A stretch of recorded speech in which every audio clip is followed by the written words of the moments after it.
கர்த்தருடைய பரிசுத்த நாமத்திற்கு மகிமை உண்டாவதாக. அன்புக்குரியவர்களே, இஸ்ரவேல் தோற்கும் என்று சொல்லி முதலாவது பாகத்திலே நான் உங்களுக்கு சொல்லியிருந்தேன். இந்த நாளிலே இந்த இரண்டாவது பாகத்தில் இஸ்ரவேல் எப்படி வெற்றி பெறும், எப்படி ஜெயம் பெறும் என்பதை உங்களுக்கு நான் சொல்லுகிறேன் என்றதை சொல்லியிருந்தேன். ஏன் இஸ்ரவேல் தோற்கும், ஏன் தோற்று கொண்டிருந்தது என்பதெல்லாம் உங்களுக்கு நான் அந்த பதிவிலே சொல்லியிருக்கேன். அதே நேரத்தில் இஸ்ரவேல் எப்பொழுதெல்லாம் ஜெயித்து கொண்டு இருந்தார்கள் என்பதை இந்த பதிவிலே நான் உங்களுக்கு குறிப்பிடும்படியாக ஆசைப்படுகிறேன். நியாயாதிபதிகளுடைய புத்தகத்தினுடைய 3ஆம் அதிகாரத்தில் 9ஆம் வசனம் சொல்கிறது, அந்த மெசொப்பொத்தேமியா ராஜாவுடைய கையிலே இஸ்ரவேலர்கள் ஒப்புக் கொடுக்கப்பட்டிருந்தார்கள், அதாவது தோல்வி அடைந்திருந்தார்கள் என்று நாம் சொல்லலாம். ஆகவே அந்த ராஜா 8 வருடங்களாக அவர்களை மிகவும் துன்பத்திற்குள் ஆளாக்கினார். அதற்கு பின்பு காலேப்பினுடைய சகோதரனுடைய மகன் உத்தேனியேல் என்று சொல்கின்ற ஒரு இரட்சகனை எழுப்புகிறார் என்று சொல்லி நியாயாதிபதிகள் 3:9 பார்க்கிறோம். அந்த உத்தேனியேல் என்று சொல்லுகிற அந்த இரட்சகன், அந்த மனிதன் இவர்களை இஸ்ரவேலர்களை மீட்டு அவன் ரட்சித்தான் என்று நாம் பார்க்கிறோம். அதற்கு காரணம், அவர்கள் தேவனை நோக்கி கூப்பிட்டார்கள்.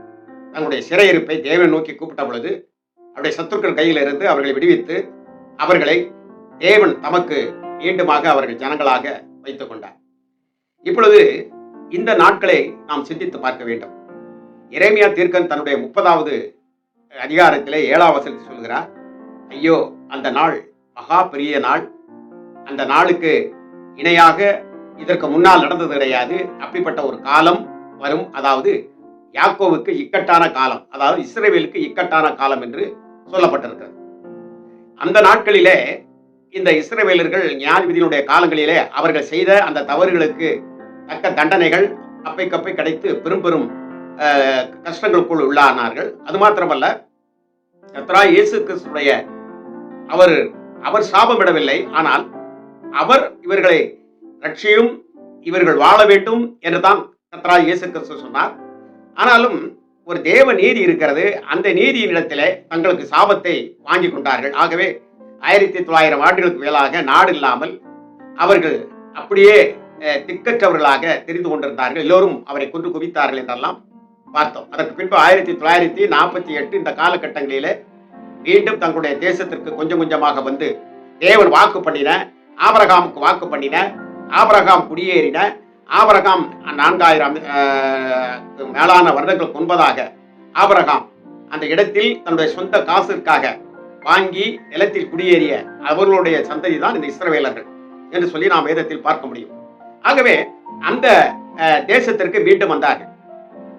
ஆனால் கூட ஒரு காரியம் என்னவென்று சொன்னால், எதனால் தாங்கள் சாபம் வாங்கி கொண்டார்களோ அந்த சாபத்தில் இருந்து அந்த நுகம் இன்னும் அவர்களுக்கு முறிக்கப்படாமலே அவர்கள் கஷ்டத்துக்குள் இருந்து கொண்டிருக்கிறார்கள். ஒருவேளை நாடாக ஒரு வல்லரசு போல பலவிதமான ஆயுதங்களை அவர்கள் வைத்திருந்தாலும் கூட, பல கோணங்களில் அவர்கள் வெற்றி பெற்றுக் கொண்டிருந்தாலும் கூட, அவர்களுக்கு எப்பொழுதுமே அவருடைய வாழ்க்கையானது சண்டையும் சச்சரவுகளும், ஒரு நிம்மதியற்ற வாழ்க்கை தான் அவர்கள் வாழ்ந்து கொண்டிருக்கிறார்கள். ஆலோசனைகளில் சிறந்தவர்கள், ஐடியாக்களில் சிறந்தவர்கள், எல்லாவற்றையும் தங்களுடைய சிந்தனைகளினாலே அந்த தேசத்தை வளப்படுத்துகிறார்கள். எப்படியெல்லாம் இந்த காடு மேடான கரடாக இருக்கக்கூடிய இந்த மண்மேடுகளை அவர்கள் சரி பண்ணுவார்கள் என்பது கூட வேதத்தில் மிக தெளிவாக சரியாக அது எழுதப்பட்டிருக்கிறது. அப்படி எழுதப்பட்டு இருக்கக்கூடிய அந்த வசனத்தின்படி பார்த்தால் அவர்கள் அந்த செழிப்பிலே இருந்து கொண்டிருக்கிறார்கள். ஆனாலும் எல்லோருக்கும் ஒரு நிம்மதியற்ற ஒரு வாழ்க்கை தான். எந்த இரவு, எந்த சாமத்தில், எந்த நடுப்பகலில் எப்பொழுதெல்லாம் நம் மீது எதிரிகள் தாக்குவார்கள் என்று சொல்லி அவர்கள் எப்பொழுதும் போர் யுக்தியிலே அவர்கள் இருந்து கொண்டிருக்கக்கூடிய காரியம். எப்பொழுது ஒரு மனிதனிடத்தில் போர்க்கணம், போர் யுக்தி இருந்து கொண்டே இருந்தால் அவன் சமாதானமற்றமான வாழ்க்கை தான் வாழ்ந்து கொண்டிருக்க முடியும், சமாதானமாக வாழ முடியாது. அப்படிப்பட்ட ஒரு தன்மைதான் அவர்கள் பல வகையிலும் வெற்றி பெற்று இன்றைக்கு உலகம் அதிசயிக்கக்கூடிய வண்ணத்திலே அவர்கள் இராணுவ பலத்திலும், அவர்கள் விவசாயத்திலும், பல விதங்களிலும் அவர்கள் வித்தியாசமானவர்களாக அவர்கள் இருந்து கொண்டிருந்தால் கூட ஒரு காரியத்தை அறிந்து கொள்ள வேண்டும். ஏனென்றால் அவர்கள் குறித்து வேதம் அப்படி சொல்லுகிறது. ஆனால் அப்படி அவர்களுடைய சிங்கத்தை போல, கழுச்சிங்கத்தை போல அவர்கள் படுத்திருக்கின்ற பொழுது எவன் எழுப்ப முடியும் என்று சொல்லி ஆதியாகமம் 49 யாக்கோபு அப்படி, அதாவது யூதாவை ஆசீர்வதிக்கிறார். அந்த யூதாவின் வழியில் வந்தவர் தான் யூதேசியம் என்று சொல்லி நாம் பார்க்கிறோம். இப்பொழுது நீங்கள் கவனிக்க வேண்டியது என்ன என்றால், என்னதான் அவர்கள் போர் யுக்தியிலே இதிலே அவர்கள் மிக சிறந்தவர்களாக இருந்தால் கூட அவர்கள் அந்த இடத்தில் இருக்கக்கூடாது என்று சொல்லி அவர்களை சுற்றி இருக்கக்கூடிய நாடுகள் எல்லாம் பல வகையிலும் பிரார்த்தனை பண்ணி உலக வரைபடத்தில் நான் எடுத்து விடுவேன் என்று எகிப்து ஒரு காலத்தில் சொன்னது. இன்றைக்கு ஈரான் போன்ற தேசம் சொல்லிக் கொண்டிருக்கிறது. பல வகைகளிலே இஸ்ரவேல் அங்கு இருப்பது அவர்களுக்கு மகா இடையூறலாக இருக்கிறது. ஆகவே அவர்களும் இவர்களை கிள்ளுகிறார்கள், இவர்கள் அவர்களை முள்ளுகிறார்கள். இப்படிப்பட்ட நிலையிலே வந்து கொண்டிருக்கிறது. ஆகவே நாம் அந்த இதற்கு முன்னாலே நடந்த நிகழ்ச்சியிலே இஸ்ரவேலூருக்கு புகுந்து அவர்கள் செய்த அந்த ஹமாஸினுடைய அமைப்புகள் செய்ததும் தொடர்ந்து இவர்கள் செய்து கொண்டிருப்பதும் பல உலகம் முழுவதும் பல வகையிலும் கண்டனத்துக்குரியதாகவும், என்னதான் இவர்கள் ஒருவேளை நாங்கள் அதை செய்கிறோம் இதை செய்தோம் என்று இஸ்ரவேல் செய்து கொண்டிருந்தால் கூட ஒரு நிம்மதியற்ற வாழ்வு, ஊர் வாயில் நிற்பது போல உலகத்தினுடைய வாயிலை நின்று கொண்டு அவர்கள் இருக்கக்கூடிய காட்சியை நாம் பார்த்துக் கொண்டிருக்கிறோம். ஒரு அமைதலற்ற ஒரு ஜீவித்துக் கொண்டிருக்கார்கள். எந்த மனிதன் வெற்றியுள்ள வாழ்க்கை வாழ்வான் என்றால் அவனுக்கு எதிரியே இருக்கக்கூடாது. அவன் அமைதலற்ற ஜீவியம். அடுத்தவுடனே அவருக்கு நித்திரை வர வேண்டும். தன் எதிர்காலத்தை குறித்து நம்பிக்கை இருக்க வேண்டும். இப்படிப்பட்ட நிலையில் வாழ வேண்டும். ஒரு இந்த பூமியில் வாழ்ந்து கொண்டிருக்கக்கூடிய சபை கூட இப்படித்தான். இந்த சபையில் இருக்கக்கூடிய ஒவ்வொரு அங்கமும் அவர்கள் எப்படி இருக்க வேண்டும் என்றால் ஒரு நிம்மதியான, ஒரு சமாதானமான, எல்லா இக்கட்டுகளிலும் அவர்கள் மேலான வாழ்க்கை வாழ வேண்டும். நான் சுருக்கமாக ஒன்று சொல்லுகிறேன், அதற்கு பிறகு விரிவாக உங்களுக்கு சொல்லுகிறேன் மற்ற காரியங்களை. அதாவது இவர்கள் வெற்றி பெறலாம், எல்லாவற்றையும் உள்வாங்கிக் கொள்ளலாம். ஆனாலும் கூட ஓர் உலக அரசாட்சி அமைக்கக்கூடிய ஒரு மனிதனுடைய அமைப்பினாலே, அவனுடைய உபாய தந்திரத்தினாலே, அவனுடைய பலவிதமான புரட்டல்களினாலே, அவனுடைய வஞ்சகமான, எப்படி ஏவாள் வஞ்சிக்கப்பட்டாலோ அப்படிப்பட்ட ஒரு சூழ்நிலை மூலமாக இஸ்ரேல் ஏமாற்றப்படுகிறது. ஏனென்றால் இந்த உலகம் எப்படித்தான் காணப்பட்டாலும் கூட இஸ்ரவேல் அதை ஏற்றுக்கொண்டால்தான், அந்த மனிதனுடைய காரியங்களை ஏற்றுக்கொண்டால்தான் அவன் உலகத்தை முழுவதும் ஆட்சி செய்வதாக இருக்கும். அப்படி ஏமாற்றப்பட்டவர்களாக அந்த இஸ்ரவேலர்கள் காணப்படுவார்கள். அதைத்தான் இங்கு சொல்லப்பட்டிருக்கிறது.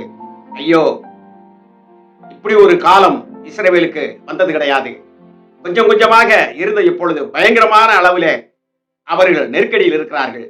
அது யாக்கோவுக்கு இக்கட்டு காலம் என்று எரேமியா திருக்கன் 7ஆம் வசனத்தில் 30ஆம் அதிகாரத்தில் 7ஆம் வசனத்தில் சொல்கிறார். காண்டாமிருகத்துக்கொப்ப பலத்தை கொண்டவர்கள், எல்லா காரியங்களிலும் உலக நாடுகள் அதிசயிக்கக்கூடிய அளவிலே ஆற்றல் உள்ளவர்கள் எல்லாம் ஆயுதங்களின் மூலமாக அவர்கள் ஜெயிக்க முடியாத ஒரு சூழ்நிலை வந்தாலும் கூட இந்த நாவின் இந்த வார்த்தையினால், இந்த நாவினுடைய அக்ஞாஸ்திரத்தினால், அதாவது வள்ளுவர் சொல்லுவார், அதாவது நெருப்பினால் சுட்ட வடு உள்ளாரிவிடும், நாவினால் சுட்ட வடு ஆறாதே என்று சொல்லி. நாவுக்கு அவ்வளவு சக்தி இருக்கிறது. அவங்க ஒரு நயவசனிப்பினாலே இது இஸ்ரவேல்களை உள்வாங்கிக் கொண்டு அப்பொழுதுதான் அவர்களுக்கு ஒரு பெரிய தோல்வி அங்கே நடைபெறுகிறது. வஞ்சனையில் அவர்கள் தோற்று போய்விடுகிறார்கள்.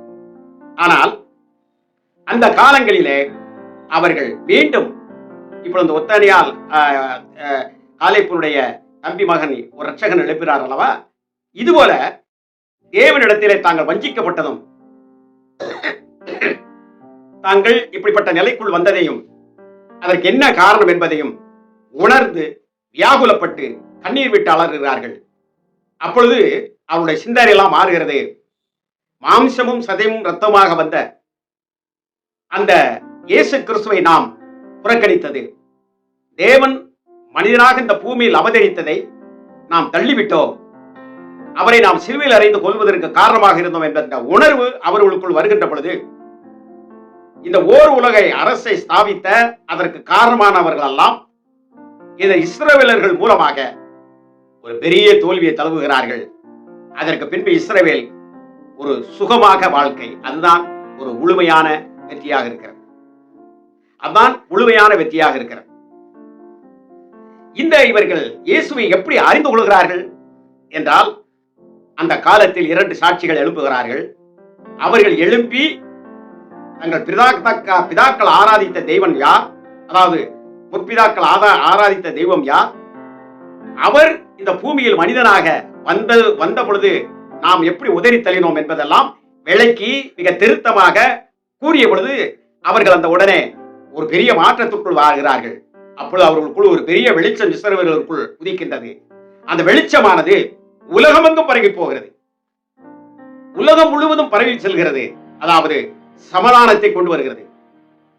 இந்த யுத்தத்தினுடைய அடிப்படை தன்மைகள் எல்லாம் உடைக்கப்பட்டு அந்த ஓர் உலக அரசை நிறுவியவர்களுடைய உபாய தந்திரங்கள் எல்லாம் சிதைக்கப்பட்டு அந்த இஸ்ரவேலர்களால் நன்றாக தெரிந்து கொள்ளுங்கள், ஒரு மாபெரும் ஆச்சரியத்தினுடைய ஒளி இஸ்ரவேலர்களுக்கு இதுவரைக்கும் இருந்த நுகத்தடி எல்லாம் உடைக்கப்பட்டு அவர்கள் பெரும் வெற்றி உள்ளவர்களாக, இனி உலகத்தில் எதிரியே இல்லாதவர்களாக, எல்லோரும் அண்ணனாக, தம்பியாக, அக்காளாக, தங்கையாக, தாயாக, உடன்பரப்புகளாக, ஒருவருக்கொருவர் சமாதானமாக, இனிப்புள்ளவர்களாக, மகிழ்ச்சி உள்ளவர்களாக, எந்த விதமான தீமையும் ஒருவருக்கு மேல் ஒருவருக்கு எழும்பாத வண்ணம் இந்த உலகம் சமாதானமாக செல்வதற்கு அந்த இஸ்ரவேலில் இருந்து ஒரு பெரிய வெளிச்சம் உதயமாகி, ஏற்கனவே வந்த வெளிச்சத்தை இவர்கள் தள்ளினார்கள்.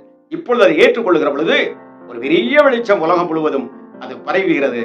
அதுதான் பிரியமானவர்களே இஸ்ரவேலர்களுக்கு மாபெரும் வெற்றி. அவர்களுக்கு மாத்திரமல்ல உலகம் முழுவதற்கும் பிசாசின் கையில் இருந்து, சைத்தானின் கையில் இருந்து, நன்றாக தெரிந்து கொள்ளுங்கள், அது இந்தியர்களாக இருக்கலாம், அது இமயமலை வாசிகளாக இருக்கலாம், அது ஐரோப்பியர்களாக இருக்கலாம், அது ருஷ்யாவாக இருக்கலாம், அது வடகொரியாவாக இருக்கலாம், அமெரிக்காவாக இருக்கலாம், எல்லோருக்கும் அந்த தீய சிந்தையை உருவாக்குகிற அந்த பிசாசினிடத்திலிருந்து ஒருவரை அழிக்க வேண்டும் என்கின்ற எண்ணத்திலிருந்து விடுதலை அது எங்கிருந்து கிளம்புகிறது என்று சொன்னால் அந்த வெற்றி பெற்ற இஸ்ரவேலிலிருந்து அந்த ஒளி கிளம்புகிறது. அப்படிப்பட்ட ஒளி இன்றைக்கு நாம் பிரசிங்கம் பண்ணி கொண்டிருக்கிறோம். அந்த ஒளி நானே ஒளியும் நானே வழியும் சத்தியமாய் இருக்கிற இயேசு கிறிஸ்துவை இஸ்ரவேலர்கள் என்றைக்கு அறிந்து கொள்கிறார்களோ அன்றைக்குத்தான் அவர்களுக்கு பூரணமான வெற்றி என்பதை இந்த பகுதியை முடித்து வைக்கிறேன். கிறிஸ்துவுக்குள் அன்பானவர்களே, சபையே, என் இனிய உடன்பரப்புகளாய் இருக்கக்கூடிய அனைவருக்கும், உலகத்தில் இருக்கிறவர்களுக்கு எல்லாருக்கும் ஒரு உயிரும் அழிந்து போகக்கூடாது என்று நேசிக்கிற இயேசுவை உள்ளத்தின் ஆழத்தில் அடியில் வைத்து விசுவாசித்துக் கொண்டிருங்கள். நிச்சயமாகவே அந்த வெளிச்சம் உங்களிலிருந்தும் பீரிட்டு உங்கள் பக்கத்து அண்டை வீட்டையும் ஆட்கொள்ளும். சமாதானமும் மகிழ்ச்சி உண்டாகட்டும். கர்த்தர் நம்மோடு இருப்பாராக. ஆமென். ஆமென்.